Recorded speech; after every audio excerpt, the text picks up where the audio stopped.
E assim mesmo, descontraído, Silvio Santos falou para quem estava ali.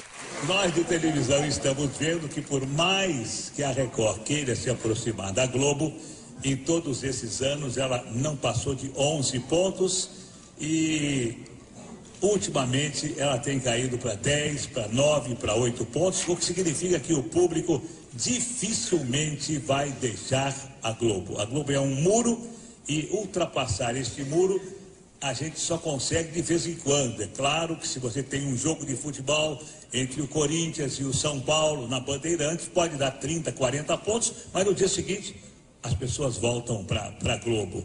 Enfim, a gente já sabe que lutar contra a Globo, na minha opinião, é impossível. É impossível. Alguns segredos do Silvio Santos, empresário, para nós, para mim, Gerson. Uma das coisas que não deve preocupar quem quer se meter em qualquer tipo de negócio é não se preocupar com os elogios ou com as críticas.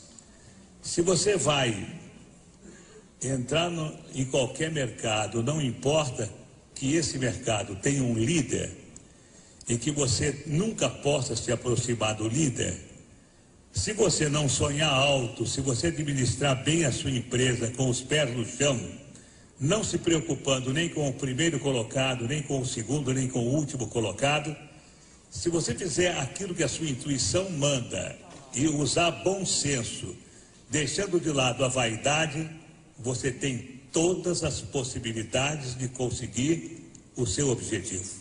Não tenha dúvida.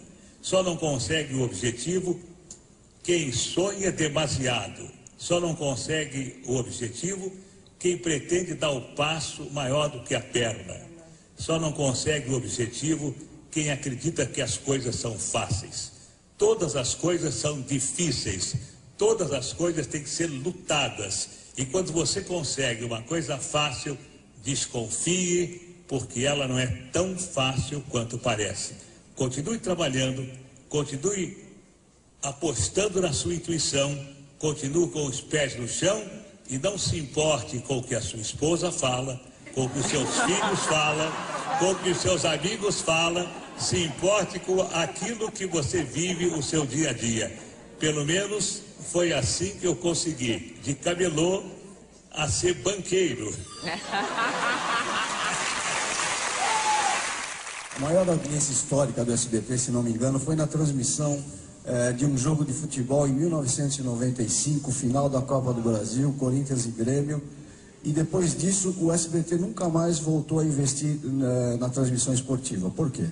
Eu me lembro de um ano que eu tentei competir com a Globo e que a minha proposta tinha sido até um pouco melhor do que a da Globo. Mas aí me responderam de que a Globo tinha uma cláusula preferencial e que se ela cobrisse a minha proposta, ela ficaria com os direitos.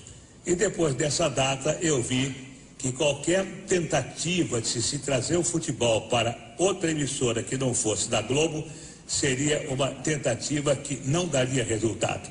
Eu criei as minhas filhas porque eu sempre sonhei em ter no Brasil uma vida como os americanos têm nos Estados Unidos. Eu sempre achei que a melhor maneira de se viver é se viver como um cidadão de classe média. Tudo aquilo que passa de alguém que possa ter o suficiente para viver como um cidadão de classe média, na minha opinião, a malucada, como eu já disse a vocês, é troféu. O dinheiro, para mim, representa apenas troféus de sucesso, troféus de vitória. Durante as comemorações dos 30 anos do SBT, ao vê-lo falar, eu vi não um grupo de funcionários aplaudirem o patrão, um empresário. A sensação que eu tive foi um grupo de fãs aplaudindo e ouvindo um ídolo. Você, Silvio Santos, se enxerga assim? As pessoas trabalham para você e te adoram. Não, eu nunca me preocupei com isso e eu até me surpreendo com a minha popularidade. Não, verdade, eu me surpreendo porque nunca foi objetivo meu e as pessoas de imprensa sabem disso. eu não dou entrevista para os meus colegas, eu não vou a programas dos meus colegas, porque eu acho que eu exerço a minha profissão. Eu faço aquilo que eu tenho que fazer como profissional. Se o SBT, se eu fosse funcionário do SBT, assim como... Bom, eu nunca fui funcionário, porque quando eu comecei na televisão, eu já alugava os meus horários. Mas se eu fui funcionário só da Rádio Nacional. Mas eu sempre fiz aquilo que me mandaram fazer. Então, hoje no SBT, eu faço o meu programa e posso garantir a vocês, embora vocês vão dar risada, eu sou voluntário. Eu não ganho absolutamente nada, verdade? Os dirigentes do SBT estão aí para que não me deixem mentir. O SBT não me paga absolutamente nada, nada. Eu ganhava 300 mil reais do Baú da Felicidade para fazer o programa do Baú. O Baú fechou, não me pagaram mais nada.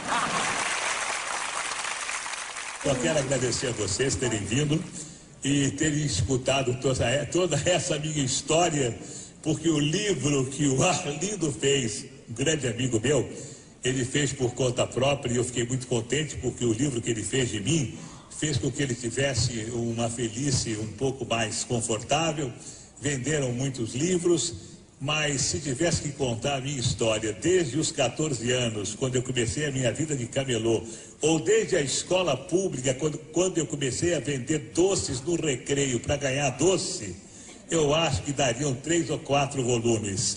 Então, vocês que vieram nesses 30 anos, eu só espero, dizendo com toda sinceridade, olhando para a minha vida, a sorte que eu tive, a saúde que eu tenho, a família que eu tenho, se vocês tiverem, e eu faço votos que tenham, vocês serão tão felizes quanto eu sou. Era a entrevista que eu queria ter.